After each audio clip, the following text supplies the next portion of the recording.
Bonġu li kulħadd, Sinjuri, għadni kif rajt is-sentenza tal-Qorti tal-Appell li ngħatat fis-sentenza li tirrigwardja il-konċessjoni ta' Steward. Il-Qorti tal-Appell kienet ċarissima llum illi ġabet fix-xejn merit dak illi Dr. Bernard Grech qal bil-ġurament fil-konfront tiegħi l-ewwel wieħed illi jien kont ħati skont is-sentenza tal-Qorti tal-Appell ta' 23 ta' Ottubru ta' ingann u kollużjoni ma' Steward jew mal-VGH. Dik hija dikjarazzjoni li Bernard Grech għamel fil-konfront tiegħi ikkonfermaħħa bil-ġurament u illi l-Qorti tal-Appell ġabita totalment fix-xejn għax qalet b'mod speċifiku fis-sentenza tagħha illi m'hawnx minnu dak li l-kap tal-Oppożizzjoni qal fil-konfront tiegħi kif ukoll fil-konfront ta' terzi persuni. Naturalment hemmhekk huwa se jkun mistenni li jerfa' ir-responsabbiltà ta' dik id-dikjarazzjoni falsa illi wettaq bil-ġurament fil-konfront tiegħi. It-tieni ħaġa li qalet il-Qorti hija li qalet illi kull deputat parlamentari għandu l-obbligu, anzi għandu s-seta illi jista' ifittex konsegwenzjalment għar-reċiżjoni ta' Steward xi ħaġa illi l-Gvern ta' Malta diġà għamilha. Għamilha numru ta' xhur ilu, għamilniha fi proċeduri ta' arbitraġġ internazzjonali u l-Qorti tal-Appell kienet ukoll ċara fil-parti finali tas-sentenza tagħha fejn qalet illi kull min għandu dik is-seta fuq u li jfittex irrid ikun għaqli kif jeżerċita. Irrid ikun għaqli wkoll fil-parametri ta' dak li qal l-Avukat tal-Istat biex ma jiġux infixkla dak il-proċeduri arbitrali. Illi l-Gvern ta' Malta mexxa il-qudiem kif għadni kifet numru ta' xhur ilu. U għalhekk dak li qal huwa prudenti li wieħed jużah għaliex hemm dak il-proċeduri ta' arbitraġġ illi huma pendenti jinsabu fi stadju li huwa avvanzat ukoll il-Gvern ta' Malta immobilizza r-riżorsi kollha qabad l-aqwa timijiet legali kemm lokali kif ukoll barranin sabiex jassistuh flimkien mal-Avukat tal-Istat u għalhekk ukoll dak illi qalet il-Qorti tal-Appell nemmen li għandu jiġi mixtar sew minn kull min għandu dik is-seta minn kull min huwa parti mill-Kamra tar-rappreżentanti li ma naqgħux fil-populiżmu imma li wieħed jippreserva l-interess nazzjonali. Fil-ewwel reazzjoni tal-kap tal-Oppożizzjoni qed jistenna l-Oppożizzjoni li tinfetaħ il-kawża mill-Avukat tal-Istat biex jintraddu lura l-flus tal-poplu. Ser tkun qed tinfetaħ dina l-kawża? Il-proċeduri ta' arbitraġġ infetħu numru ta' xhur ilu, però meta nisma' kumment tali mill-kap tal-Oppożizzjoni nibda nifhem kemm verament waqaf populiżmu estrem huwa perikolus. Huwa perikolus għaliex injora għal kollox dak li qaltlu l-Qorti tal-Appell dalgħodu.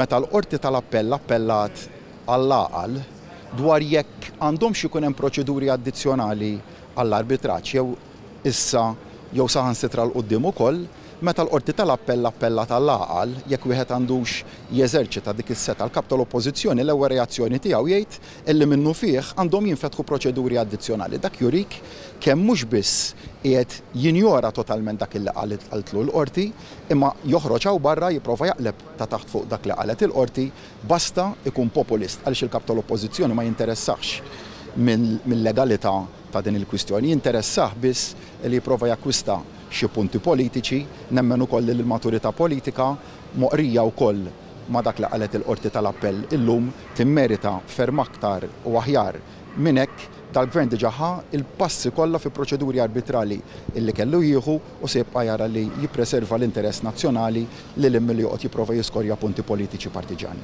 Net news. Prim Ministru, l-Qorti waqgħet l-argumenti tiegħek. Assolutament. Għax inti għad l-Avukat tal-Istat ma jistax jaħdem indipendenti u ħarġet il-Qorti issa. Assolutament lieta. Naħseb li l-kap tal-Oppożizzjoni jew nifhem li isib diffikultà biex jinterpreta sentenza ta' qorti l-interpretazzjoni korretta ta' dik is-sentenza anzi, tissufraga dak illi għadna għall-Avukat tal-Istat fir-risposta tiegħu. Partikolarment irrifletti dak li qal il-Kabinet tal-Ministri fl-intervent tiegħu f'din il-kawża illi l-Avukat tal-Istat m'għandux is-seta illi qal li għandu l-Partit Nazzjonalista illi jista' jaġixxi meta jrid mingħajr direzzjoni governattiva, dak li qalet il-Qorti tal-Appell illum kien illi fil-parametri tal-artikolu 33 tal-kapitolu 573 tal-liġijiet ta' Malta, jiġifieri il-Government Lands Act, l-Avukat tal-Istat għandu seta speċifika, jiġifieri ma jistax f'kull każ illi jkollu qudiemu jaġixxi b'mod indipendenti kif qal il-Partit Nazzjonalista, dik kienet it-teżi prinċipali tal-Partit Nazzjonalista li l-Qorti tal-Appell waqqata u ġabita fix-xejn. Kompletament ġabita fix-xejn.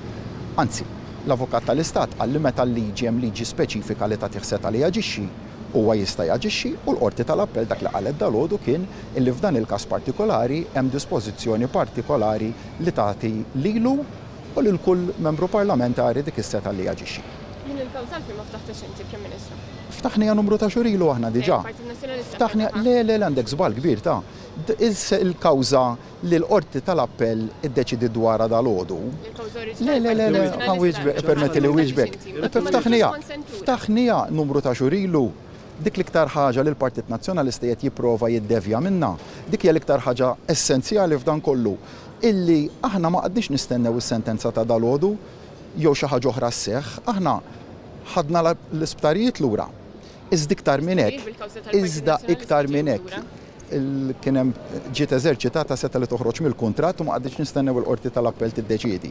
Tajjeb illi ninfakkara dik.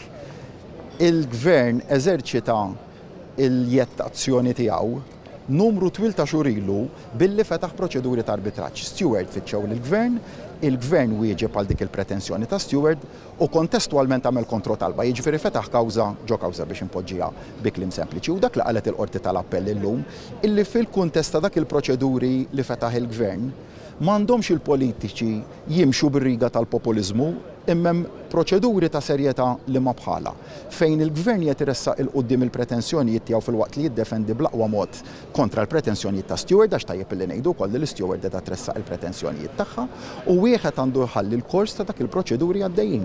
Jekk l-Oppożizzjoni kif diġà offrejtilha numru ta' xhur ilu tixtieq informazzjoni dwar dak l-arbitraġġ.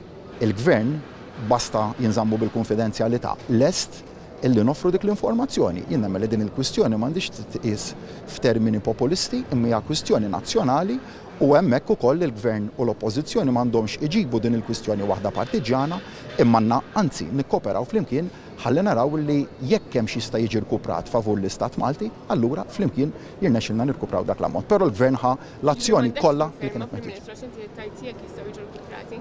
Għaliex hemm numru ta' arbitri li jridu jiddeċiedu finalment dak qed tgħidu inti. Hemm numru ta' arbitri aħna ħadna anke f'dak il-kuntest billi kien hemm dak l-allegazzjonijiet ħadna wkoll nkarigajna ditta ta' avukat internazzjonali biex tikkawtela wkoll l-interessi tal-Istat Malti fi kwalunkwe eventwalità anke fil-eventwalità ta' dak il-qiegħda issemmi inti. Jiġifieri hemmhekk ukoll il-Gvern kien proattiv u ma qatt jistenna ebda sentenza biex ikun jista' jaġixxi għalhekk l-importanza li wieħed ma jaqax għall populiżmu. Nifhem illi l-kap tal-Oppożizzjoni bħalissa huwa xprunat minn sens li qed jipprova jagħmel ħsara personali permettila ħalli wieġbek qiegħed jipprova jagħmel element ta' ħsara personali lil numru ta' esponenti tal-Gvern. Naħseb li l-poplu Malti mhuwiex dak li jrid, mhux il-poplu Malti minn dejjem warrab il-politika ta' tpattija, tal-vendikazzjoni, tar-retribuzzjoni. Dak li huwa interessat dan il-Gvern huwa li jmexxi l quddiem bil-proċeduri arbitrali u dak kollu li jista' jiġi dovut konsegwenzjali għar-rexiżjoni tal-konċessjoni tal-isptarijiet inkunu fl-aqwa għada li nirkupraw.